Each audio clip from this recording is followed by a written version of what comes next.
Welcome to the Habits and Home Show. This is episode 239. I'm your host, Lisa Lazat, and I help Christian ADHD women clear the clutter in their homes and get clarity over their systems so they can finally walk in the peace God has promised them. If you love Jesus but feel discouraged and overwhelmed, you have come to the right place. Before we dive into today's episode, I want to say a quick prayer over you. Heavenly Father, thank you so much for my friend who is listening today. Wherever this finds her, whatever she's doing, and whatever she is feeling, I pray that the words that I speak today bring her some kind of comfort. I pray that she's able to be encouraged to get some things done in her home, that she feels motivated to take some action, and that she feels held and seen. Lord, I pray that you will meet her needs, provide the space that she needs, the environment that helps her to thrive, and the clarity she needs to understand the steps that she needs to take to get more peace in her home and in her home management. I pray that you be with me as I share what is on my heart, and that you bless us as we continue to seek you. In Jesus' name I pray, amen. As I remind you at the beginning of every episode, I want you to take some action in your home while you are listening to today's episode, okay? So whatever that looks like for you, whatever you've been needing to get accomplished, start working on that project or that task, and hopefully you finish it up by the end of the episode. And speaking of task, my task for today is to get ready and to prep for our annual family vacation. This happens every single year. We go on a week-long vacation with my husband's side of the family, and there are about 20 of us that go along. And that might sound like not your cup of tea, but it is all of our favorite week of the year. We are all looking forward to it. We're all in the group chat. All of us girls are like, I wish we could go today. I wish we had 2 weeks instead of 1. And what I love about it is that we share our food responsibilities, our dinner responsibilities. And I actually learned a long time ago that the first day, the day that we arrive, is actually the best day, because then I don't have to think about food for the rest of the week. My kids are fed, and I've fed people on the very first day. So what I do is I either cook the day before or the day that we leave, the morning that we leave.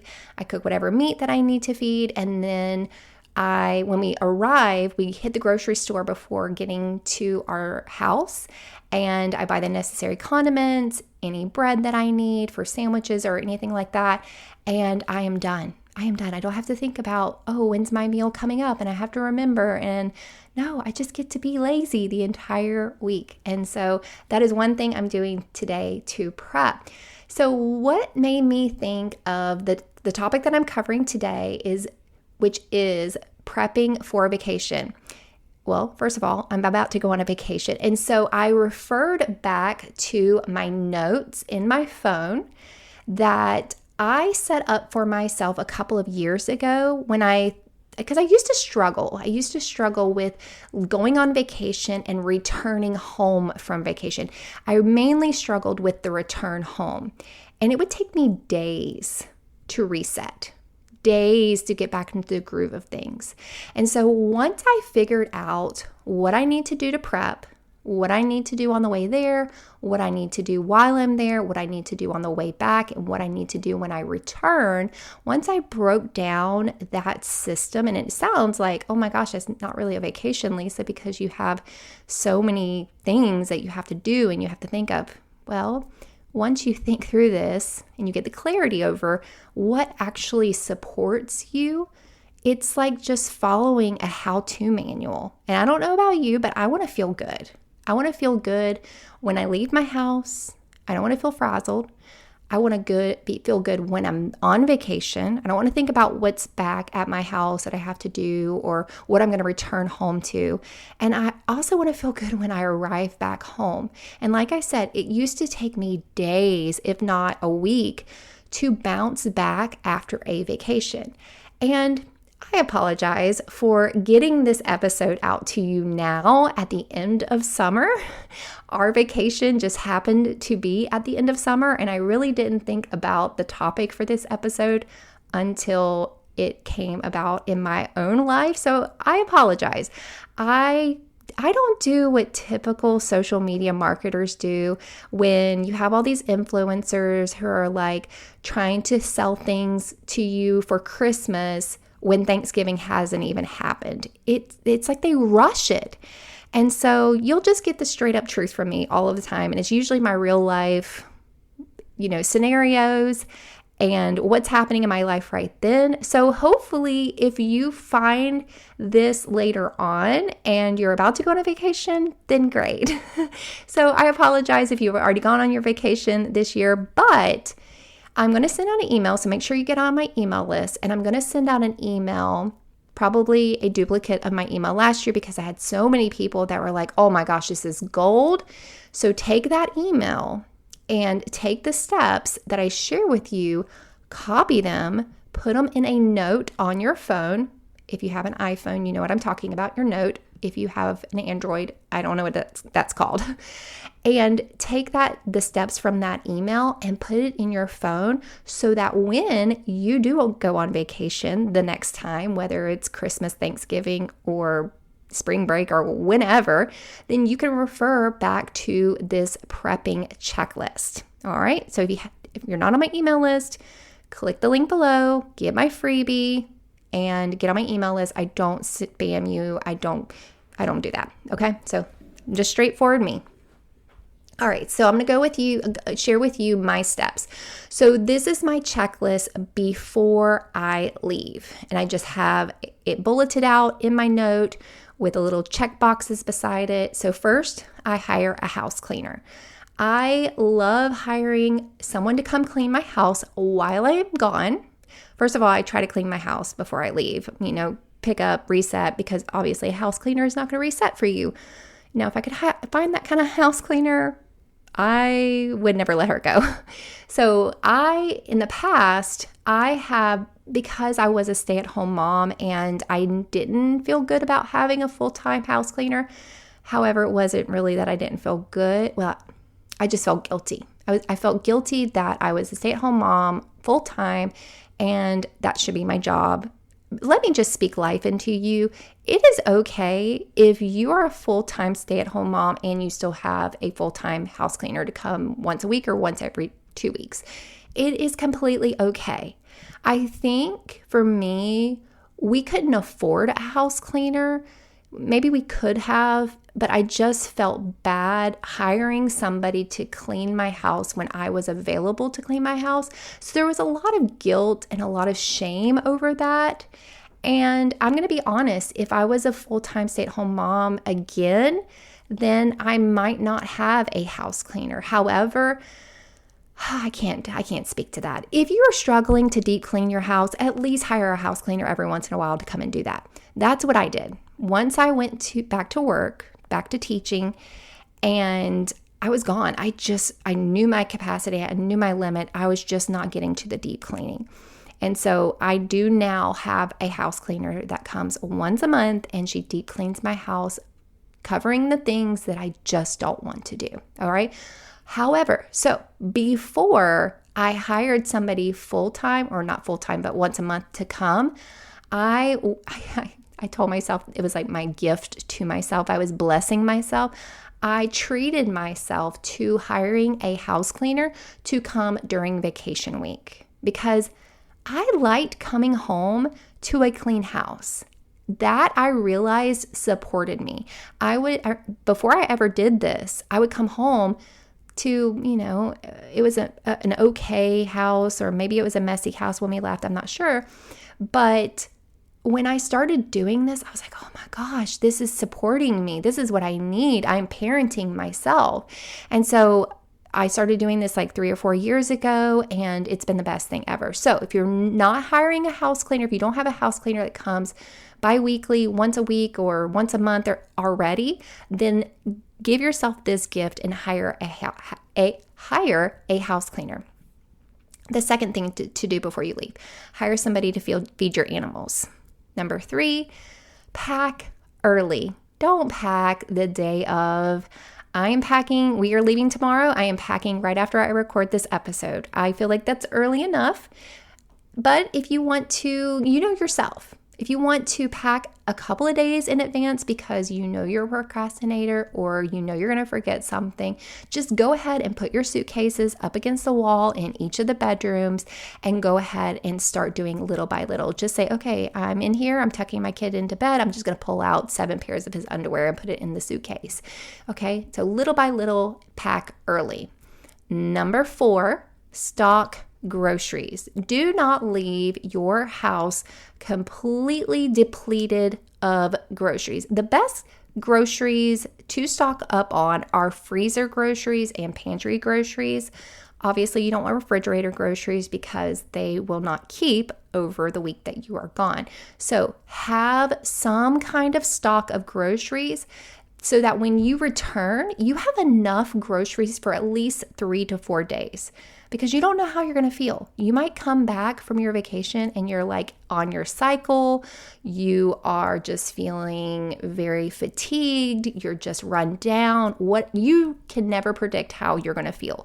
So predict the worst. Predict that you are just not going to be on a high. You're not going to be feeling your best. And you're not going to get to the grocery store for at least 3 to 4 days. So have at least 3 to 4 days worth of groceries stocked in your house. Do not, I made the mistake years ago of completely using everything up before I left because it was spoiled and I did not restock. And my family didn't eat for a week. They did, but it was probably off of cereal. All right, number 5, make some freezer meals. Now, obviously, you're not going to want to do this if you're leaving tomorrow like me, but if you are somebody who batch cooks, then make a double portion and put it in the freezer so that you have a plan for when you come home that you're going to eat out of the freezer meals. Number 6, reset the house. So I love resetting the house nightly anyway, but I definitely make sure that our house is reset before we leave.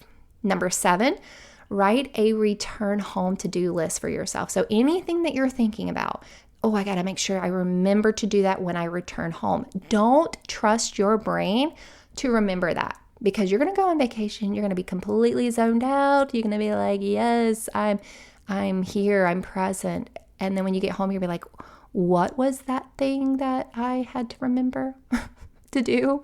You're not going to remember it, okay? So write yourself, leave it on your kitchen counter, put it on the refrigerator, wherever you need to post it. Whatever's on your brain before you leave the house, go ahead and write those items down. So write yourself a return home to-do list for yourself. And number 8, before you leave, pack some of your favorite kitchen items.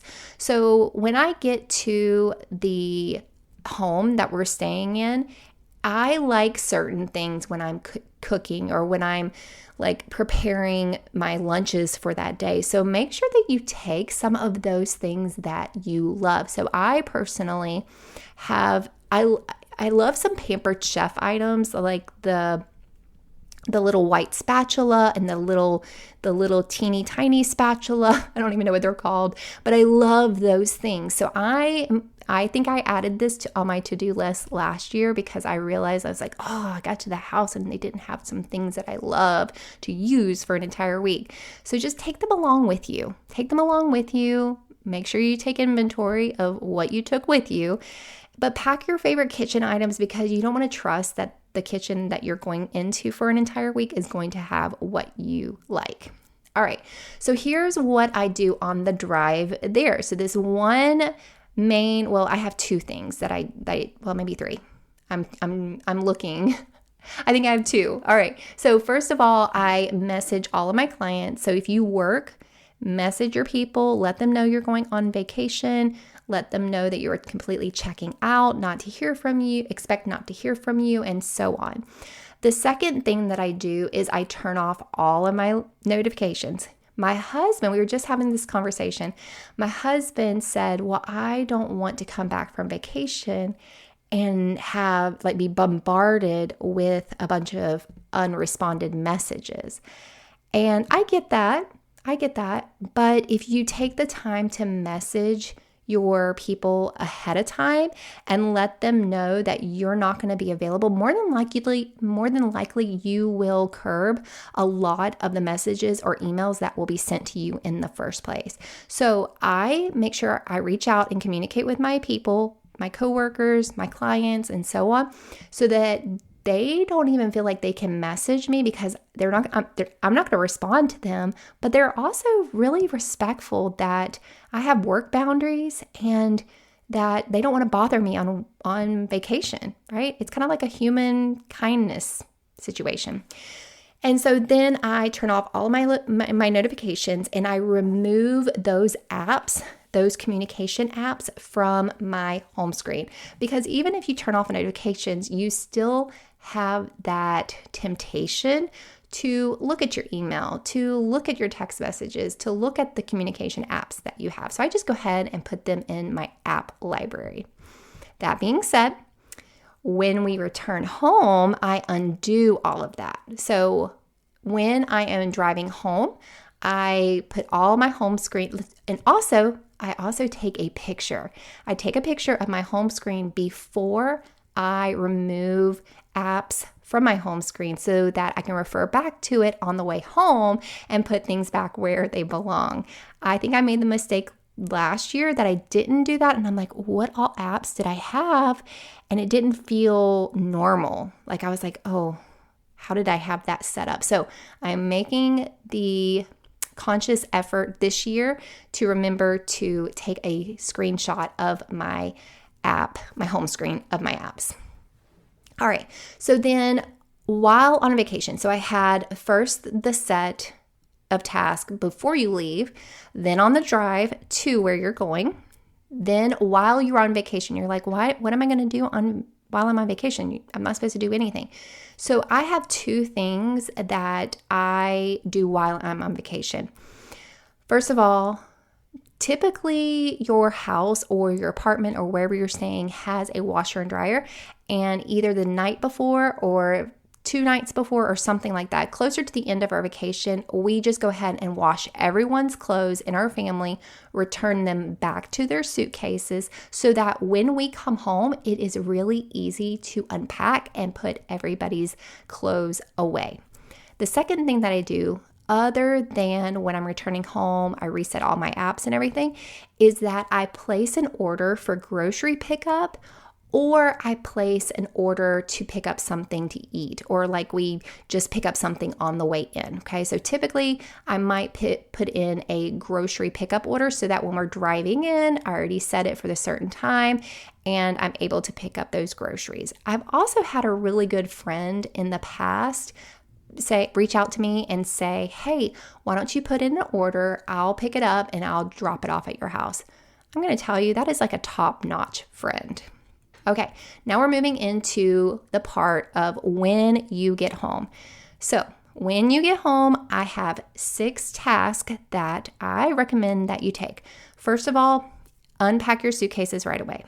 If you have washed everything and you have folded it and you've put it back in categories or in groups, like you have your underwear all in one spot, your socks all together, and it's not just like a hodgepodge of clothes just thrown in your suitcase, then as soon as you get home, it makes it really easy to unpack. So just get into the habit of unpacking before, like right as soon as you get home, because if not, your suitcase might stay packed for a couple of days or a couple of weeks. I have seen this with my friends. I have seen this with myself as well as with my clients. The next thing that I recommend that you do is that you pick up some food. Don't try to cook on the day that you come home. Just pick up a pizza, pick up takeout, pick up some Chinese, whatever it is, just pick up some dinner on your way in from vacation. Number 3, if you didn't take a nap on the way home, on the drive home, then give yourself some space to take a nap or take a walk outside. Get out of the car, get out of the house. Obviously, this is after you have unpacked your suitcase and made sure that your family has something to eat. Just get outside so that you can reset your central nervous system, okay? It'll just ground you. It'll make you feel better. Just give yourself that space to either A, take a nap or take a walk outside. Number 4, take a day to recover. I really recommend if you are going to go on vacation, if you have to return to work the next day, go ahead and take that day off. Go ahead and schedule it off. Call in sick if you need to. Mental fatigue is a sickness, so don't feel bad for taking a sick day. We like to come home on Saturday, so we have Sunday to reset, to just do nothing. We may even skip church that day if we feel up to it, but I just like to give ourselves a day to just chill. There's no expectations. We're just able to rest and recover. Number 5, cut the grass. So if you've been gone a week like us, my husband will quickly jump on the lawnmower. So he will usually jump on the lawnmower, and I, if I'm feeling up to it, will start just piddling in the house and just getting back to homemaking. I might go on a walk, like I said. Last year, I felt really, really good because I had this system set up, and I actually, instead of ordering groceries, like doing a pickup order, I actually went to the grocery store. I was very, very surprised, y'all. This is a huge difference from a couple of years ago. If you scroll back far enough, you will see an episode where I think I give you like 5 or 7 tips of how to recover after you have travel fatigue. Y'all, that was a real thing back then. And I'm going to tell you, the more and more I get my act together in my home management and in my systems, my body is able to keep up and to cooperate. It's like doing all of this is supporting myself. Before, there was nothing to support me. I don't have my mom to support me. My family, obviously they go on vacation with me, so they're trying to support themselves. And so nobody's going to support you, so you have to set up your systems to support yourself. Okay. And then the last thing that I do is then I turn on all of my notifications on my phone. So I've reset my phone and got my apps back to where they're supposed to be. And I turn on my notifications for my apps, and I'm ready to go. I'm ready for my life to get back to normal. All right. So all of that is what I am working on then for today, as far as what I'm prepping to leave. And I've checked off a lot of those things already. Yes, I have hired a house cleaner. Yes, I have hired somebody to feed our animals. I am packing right after this. Our groceries are already stocked. I have 1 or 2 meals in the freezer already. My house is somewhat already reset because I do that on a daily basis. And I do have my return list already started. And yep, I'm going to pack some of my favorite kitchen items. All right, friends, I hope this encouraged you and inspired you to take some of these, or to follow some of these steps when you are planning for your own family vacation. And remember, everything is to support yourself. You need to set up the environment to support yourself. You need to set up your home to support yourself. You need to set up your systems to support yourself, because you are your own best friend. You need to make sure that you are taking care of your own personal needs. This right here is personal self-care, and I hope that you will take the time to do that and to see that these things will be beneficial to you. All right, friend, if you need help beyond this podcast and would like to do some one-on-one coaching with me, you can click the link below to schedule a consultation. All right, I will see you right here next time on the Habits and Home Show.